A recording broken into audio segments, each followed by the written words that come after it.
আসসালামু আলাইকুম, সবাই কেমন আছেন? আমি ওমান থেকে গিয়াসুদ্দিন বলছিলাম। তো আজকে আসলে খুশিতে লাইভে আসা। আহ, তো আপনারা যারা অনলাইনে আছেন, আমার কথাগুলো শোনা যাচ্ছে কিনা একটু জানাবেন প্লিজ। আমি আসলে আহ, হঠাৎ করে আজকে ওনার যে প্রোগ্রামটা দেখলাম, তো আসলে ওনার কথাগুলো এতই ওনার বিহেভিয়ারগুলো এতই সুন্দর লাগে, যেগুলো আসলে না বললেই নয়। যারা বৈষম্য বিরোধী আন্দোলনে হতাহত হয়েছেন, বিভিন্ন অনেকেই আহত হয়েছেন, অনেকেই আপনারা জানেন যে আমাদের মাঝ থেকে চলে গেছেন। তো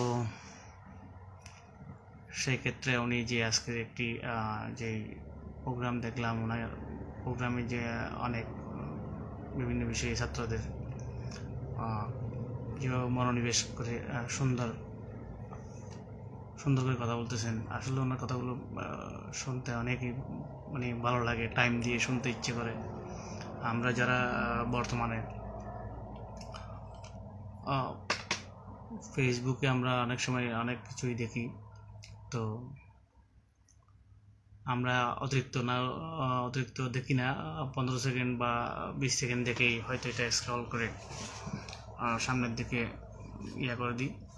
তো ওনার কথাগুলো আসলে প্রত্যেকটা কথা শোনার মতো। একজন প্রধানমন্ত্রী বা প্রধান উপদেষ্টা, যিনি ওনার বাংলাদেশের যে কোনো দেশের প্রধানদের এই ধরনের বিহেভিয়ার জাতি আশা করে আসলে আমি মনে করি আর কি। আমাদের প্রত্যেকটা কনফারেন্স বা জাতির উদ্দেশ্যে যেই ভাষণ দিয়েছেন, অনেক গুছালো কথাবার্তাগুলো, অনেক সুন্দর লেগেছে। তো আপনাদের কেমন লাগছে সেটা তো আমি জানি না, তবে আমার মন ছুঁয়েছে ওনার যে কথাগুলো বলার যে ধরন অনেক সহনশীল আচরণ করেন, খুবই ভালো লাগে। তো আসলে এখন বর্তমান যে পরিস্থিতি, আমি মনে করি দেশে এখনো অনেক ছোটোখাটো প্রবলেম রয়েছে, যেমন এই বিভিন্ন জায়গায় ছোটোখাটো মামলা এই যে হামলার যে শিকার হচ্ছেন মানুষরা বিভিন্ন সময়, অনেকেই অনেকভাবে ছাত্রদের মাধ্যমে হোক বা বিভিন্ন অঙ্গ সংগঠনের মাধ্যমে হোক, বর্তমান প্রেক্ষাপটে যে একজনের পর একজন হানাহানি মারামারি, এগুলো কিছুটা কমে আসলে আমি মনে করি দেশটা শান্তিতে চলে আসবে। তো আমাকে শোনা যাচ্ছে? আমার কথাগুলো কি শোনা যাচ্ছে না একটু জানাবেন প্লিজ, কেউ যদি দেখে থাকেন আমার লাইভটি। তো আমাদের যিনি আসলে আমাদের চট্টগ্রামের গর্ব উপদেষ্টা, আমাদের উপদেষ্টা যিনি, ওনার যে কথাগুলো বলছিলাম, আসলে ওনার কথাগুলো যতই শুনি ততই মুগ্ধ হয়ে যাই। সেই জন্য আজকে লাইভে আসা। সবাই ওনার জন্য দোয়া করবেন, উনি যাতে সামনের যতদিন উনি দায়িত্ব পালন করেন, দেশের মানুষের পাশে থাকেন এবং থাকতে পারার মতো উনি সবার যেই আজকের যেই সিচুয়েশন তৈরি হয়েছে, বিগত সরকারের আমলে যেই প্রবলেমগুলো হয়েছে, এগুলো যাতে সলভ করে দেশের জনগণের মাঝে শান্তি ফিরিয়ে আনতে পারে। আসলে আমরা যারা প্রবাসী রয়েছি সবাই সেই কামনা করি, যেহেতু ওনার তো বলার মতো কিছু নাই, উনি অসাধারণ একজন ব্যক্তি। তো সবাই দোয়া করবেন ওনার জন্য, উনি যাতে দেশের মানুষের কল্যাণে কাজ করে যেতে পারেন যতদিন আছে। আর এই যে সরকার ব্যবস্থা সুন্দর ফ্রি ফেয়ার ইলেকশন দেওয়ার মতো ব্যবস্থা তৈরি করে দিতে পারেন, আর সবাই সেটা কামনা করেন। আর ওনার প্রত্যেকটি আবেগময়ী কথাবার্তা দেখলেও বোঝা যায় আসলে ওনার মনের অবস্থা কেমন। তো আপনারা সবাই তো জানেন ওনার অবস্থা। তো আসলে ওনার কথাগুলো অনেক ভালো লাগে। নিশ্চয়ই আমাদের দেশে মোটামুটি অনেক শালীন সৌন্দর্য, আর সবাই মিলেমিশে সুন্দর করে দেশে আমরা জীবনযাপন করতে পারবো মনে হয়, যদি আমরা সেই পর্যায়ে বিগত আমলে যেই বিভিন্ন নষ্ট হওয়া যে কার্যক্রম, বিভিন্ন জায়গায় বিভিন্ন সেক্টরে যে ক্ষয়ক্ষতি হয়েছে মানুষের। কালকে একটা নিউজে দেখলাম যে 10টি ব্যাংক দেউলিয়া হয়ে যাচ্ছে। তো এইভাবে আমি মনে হয় আমার মনে হয় যে কি অনেক মানুষ ক্ষতিগ্রস্ত। তাদের যে জমানো টাকা পয়সা যে সব ব্যাংকে ছিল, ওরা ওই ব্যাংকের সব টাকা সরকার যারা বিগত আমলে ছিল তারা বিভিন্নভাবে লুটপাট করছে। তো দেশের জনগণের অনেক ক্ষয়ক্ষতি হয়েছে আমি মনে করি। যারা বিভিন্ন সময় টাকা জমা রাখছে ব্যাংকের মধ্যে, তো আজকে 10টা ব্যাংকের যে দেউলিয়া হয়ে গেছে বলতেছেন, এগুলো আসলে কিভাবে সমন্বয় করবে সেটা আসলে দেখার বিষয়। তো আসলে মানুষের অনেক কাঙ্ক্ষিত স্বপ্ন নিয়েই তো মানুষ ব্যাংকে বিভিন্নভাবে টাকা পয়সা জমা রাখেন। এটি একটি সবার জন্য দুঃখজনক বিষয়। এখানে প্রবাস থেকে রাখতেছেন অনেকেই, প্রবাসে অনেকেই জিজ্ঞেস করে এখন কি হবে, যে আমরা এত টাকা ব্যাংকে রাখলাম, এই টাকাগুলো এখনো ওই 10টি ব্যাংকের কোনো এরকম প্রকাশ করা হয় নাই, কোন 10টা ব্যাংক। তো সবাই চিন্তিত এই বিষয়টি নিয়ে, যেই পরিস্থিতি সৃষ্টি হয়েছে, ব্যাংকের যে পরিস্থিতি সৃষ্টি হয়েছে। তো আমি মনে করি এই যে 10টি ব্যাংক দেউলিয়া হয়ে গেছে, জনগণের যে টাকাগুলো আছে, আমি এখন ওদের যে ওরা যারা এই বিভিন্ন লুটপাটে জড়িত ছিল, বিভিন্নভাবে জড়িত ছিল এই ব্যাংকের সাথে, যারা কানেক্টিভিটি ছিল, তারা যেভাবে টাকাগুলো লুট করেছে, তাদের দেশের টাকা সম্পদ বিভিন্ন নিয়ে তাদেরকে সবাইকে মিলে এটা বন্টন করলে ভালো হয় মনে করি। আমি মনে করবো সেটা ভালো হবে। দেশের মানুষ যখন জানতে পারবে, এটা নিয়ে আরেকটা বড় ধরনের হইচই সৃষ্টি হবে।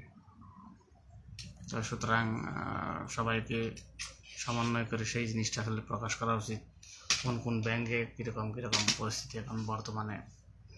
আর যারা বিভিন্ন সময় অনেক কষ্ট করে প্রবাস থেকে যারা অনেক ভাইয়েরা আমার ওখানে টাকা পয়সা রাখছে, তাদের কি অবস্থা হবে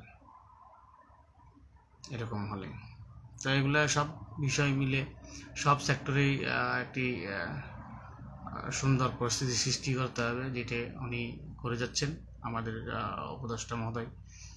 উনি দেশের জন্য অনেক নীরবে সব কাজ করে যাচ্ছেন। আসলে বাকিটা আল্লাহ ভালো জানেন, হয়তো আমরা সামনে ভালো কিছু দেখতে পারবো, সেই আশা সবসময়।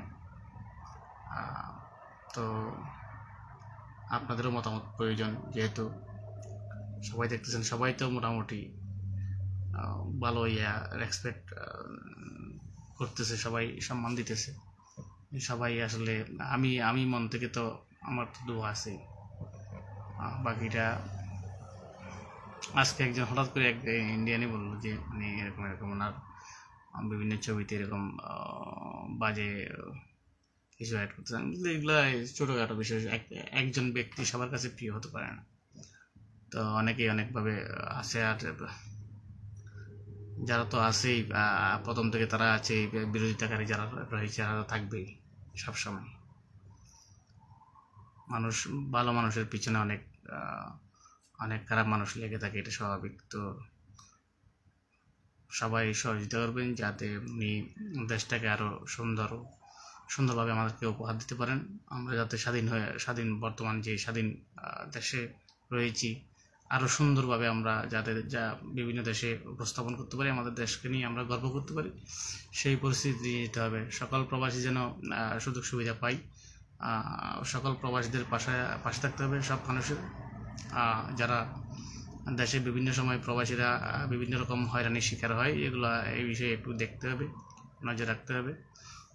তাদের প্রবাসীদের অনেক সময় কষ্ট অর্জিত টাকা পয়সা বিভিন্ন আত্মীয় স্বজন বলেন, বিভিন্ন ভাই ব্রাদার বলেন, বিভিন্নভাবে কোনো না কোনোভাবে আত্মসাৎ করে তাদেরকে পথে বসিয়ে দেন। তো প্রত্যেকটি বিষয় আমি মনে করি যে ভূমির মতো, ভূমি যেরকম অন্য কেউ হঠাৎ করে এসে দখল করে বলে, যেটার আইনি প্রক্রিয়া রয়েছে। তো এইরকম যদি হয়ে থাকে, কেউ যদি অভিযোগ করে, এগুলো ক্ষতি দেখে বিভিন্ন প্রবাসীদের যারা হয়তো বা দীর্ঘদিন সে প্রবাসে কাটিয়ে অনেক কষ্টে রোদের মধ্যে, অনেক গরমের মধ্যে হয়তো একটি বাড়ি করছে, স্বপ্নের বাড়ি করছে, এখন সেটা টাকা পাঠাইছে মা বাবার কাছে, ওনারা সবাই মিলে ভাই ব্রাদার মিলে বাড়িঘর করছে। তো এখন সেটি হয়তো বা ওনার থাকার জায়গা নেই, যে টাকা পয়সা পাঠিয়ে বিভিন্নভাবে কষ্ট ও প্রবাস থেকে টাকা পাঠিয়ে করাইছে, ওনাকে থাকতে দিচ্ছে না, ওনাকে বাইরে করে দিচ্ছে। এরকম অহরহ আমরা বিভিন্ন সময় ফেসবুকে দেখতেছি, সোশ্যাল মিডিয়ার মাধ্যমে দেখা যাচ্ছে অনেক কষ্ট করতেছে, বাইরে করে দিচ্ছে বাড়ি থেকে। তো আসলে এসব বিষয়ে একটু পরবর্তীতে এগুলো খতিয়ে দেখে তাদেরকে তাদের পাওনা বুঝিয়ে দেওয়া দরকার। আসলে এভাবেই আসলে দেশের সৌন্দর্য ফিরে আসবে বলে আমি মনে করি।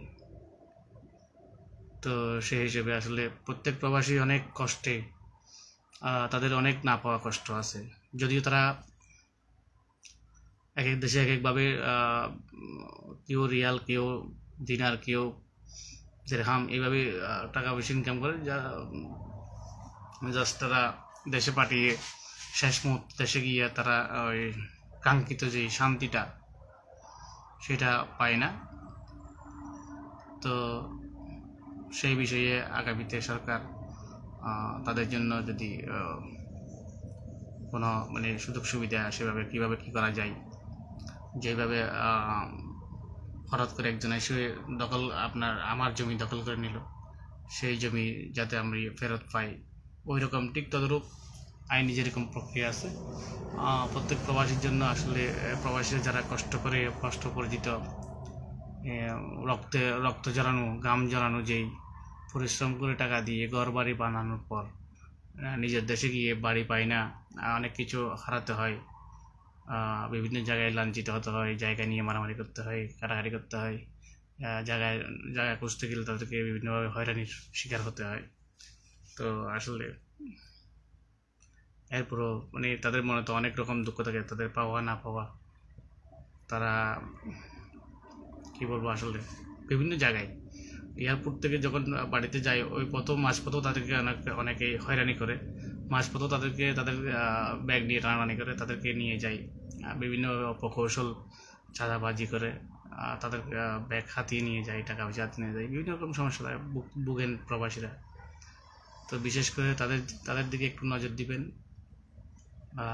এইভাবেই দেশের মানুষ যদি সহযোগিতা করে, সবাই সবার পাশে দাঁড়ায়, তাহলে সবাই এগিয়ে আসবে বলে আমি মনে করি। বাংলাদেশ আরও উজ্জ্বল, সুন্দর, শালীন হয়ে আমরা আরও আগামীতে আরও সুন্দর বিভিন্ন রাষ্ট্রের মধ্যে আমাদের বাংলাদেশকে প্রেজেন্ট করতে হবে বলে আমরা মনে করি। তো ধন্যবাদ সবাইকে। আজকে এই পর্যন্ত, আমাদের প্রায় অফ টাইম হয়ে যাচ্ছে, যেহেতু নামাজে যেতে অংশগ্রহণ করতে হবে। সবাইকে ধন্যবাদ। আমার যদি আসলে এই যে কথাগুলো বলার মধ্যে অনেক ধরনের ভুলভ্রান্তি হতে পারে, যেহেতু আমি এত অভ্যস্ত নই বিভিন্ন লাইভে, তো সেহেতু ভুল ত্রুটি হতে পারে, সবাই ক্ষমার দৃষ্টিতে দেখবেন। আর যারা মনে করেন যে কি আমার কথাগুলো যদি ভালো লাগে, আমাকে একটা ফলো দিয়ে, লাইক দিয়ে পাশে থাকবেন। ধন্যবাদ সবাইকে। আসসালামু আলাইকুম ওয়া রাহমাতুল্লাহি ওয়া বারাকাতুহু।